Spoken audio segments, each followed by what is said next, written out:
के बीच शुरू हुई खूनी जंग थमने का नाम नहीं ले रही। दोनों तरफ से पलटवार जंग जारी है, जिसमें मासूम बच्चे समेत सैकड़ों लोगों की जानें जा चुकी हैं। दोनों पक्षों के बीच छिड़ा संघर्ष ने दुनिया का ध्यान अपनी तरफ खींचा है, लेकिन इस बीच अलग अलग देश के कई खेमे बटे हुए हैं। लिहाजा ये जानना जरूरी है कि कौन सा देश किसके पक्ष में खड़ा है। तो आइए जानते हैं कौन सा देश किसके साथ है। सबसे बड़ा सवाल ये है कि इस वक्त भारत किसके साथ खड़ा है। तो जवाब ये है कि भारत ने अभी तक इस मसले पर अपना रुख ना तो रखा है और ना ही साफ किया है। दरअसल भारत के सामने दो मुश्किलें हैं। पहले, इजराइल को खुश करने का मतलब अरब देशों से रिश्ते खराब करना, जो भारत चाहता नहीं है, और दूसरा ये कि भारत फिलिस्तीनी जमीन पर इजराइल के कब्जे का समर्थन भी नहीं कर सकता, क्योंकि ऐसा करने से पाकिस्तान के कब्जे वाले पाक अधिकृत कश्मीर और चीन के कब्जे वाले अक्साई चीन को वापस हासिल करने में अड़चने आ सकती हैं। क्योंकि जब हम दूसरों के अवैध कब्जे को सही ठहराएंगे तो पाकिस्तान और चीन को पीओके और अक्साई चीन का मौका मिल जाएगा। इसलिए भारत की शुरू से यही नीति रही है कि उसने फिलिस्तीन पर इजराइल के कब्जे का हमेशा विरोध ही किया है।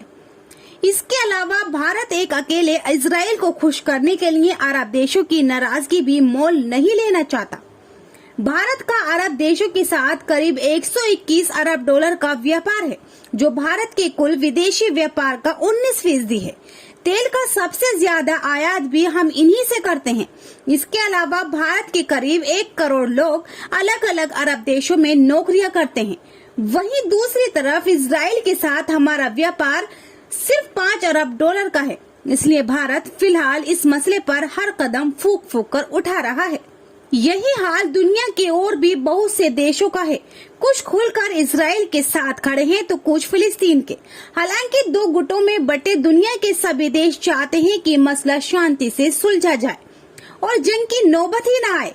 रविवार को इस्लामिक देशों के संगठन ऑर्गेनाइजेशन ऑफ इस्लामिक कोऑपरेशन ने एक आपात बैठक कर इजराइल को चेतावनी दे डाली कि वो अल-अक्सा मस्जिद पर कब्जा की कोशिश करेगा तो नतीजे भयानक होंगे।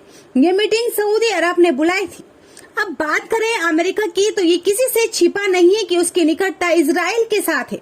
उसने फिलिस्तीनियों के रॉकेट हमले का खिलाफ इजराइल की आत्मरक्षा का समर्थन किया है।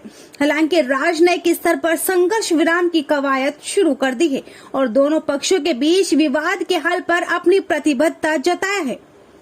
अब बात करें यूरोपीय देशों में, ब्रिटेन, फ्रांस और जर्मन ने इजराइल के साथ खड़े हैं। ब्रिटेन में इजराइल के हमलों का विरोध करने की मांग और प्रदर्शन के बाद प्रधानमंत्री बोरिस जॉनसन कड़ा रुख अपनाया है।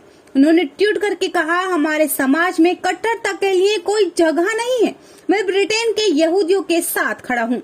जर्मनी भी इजराइल के समर्थन में खड़ा हो गया। इजराइल के प्रधानमंत्री बिन्यामिन नेतन्याहू ने समर्थन में आए Australia, Albania, Austria, Brazil, Canada, Colombia, Cyprus, Georgia, Hungary, Italy, Slovenia और यूक्रेन समेत 25 देशों को धन्यवाद कहा। ऑस्ट्रेलिया के प्रधानमंत्री स्कॉट मॉरिसन ने दोनों पक्षों से संयम बनाए रखने की अपील करते हुए इजराइल की आत्मरक्षा का बचाव किया, लेकिन साथ ही फिलिस्तीनियों की सुरक्षा की भी चिंता जताई। अब बात करें तुर्की की, तो तुर्की के राष्ट्रपति रेचेप तैयब अर्दोआन ने एक कदम आगे बढ़कर इजराइल को सख्त चेतावनी दी। उन्होंने कहा, अगर पूरी दुनिया भी खामोश हो जाएगी तो भी तुर्की अपनी आवाज उठाता रहेगा।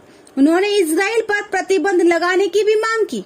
ईरान ने संयुक्त राष्ट्र और इस्लामिक देशों से इजराइल को फिलिस्तीन पर हमला करने से रोकने की मांग की।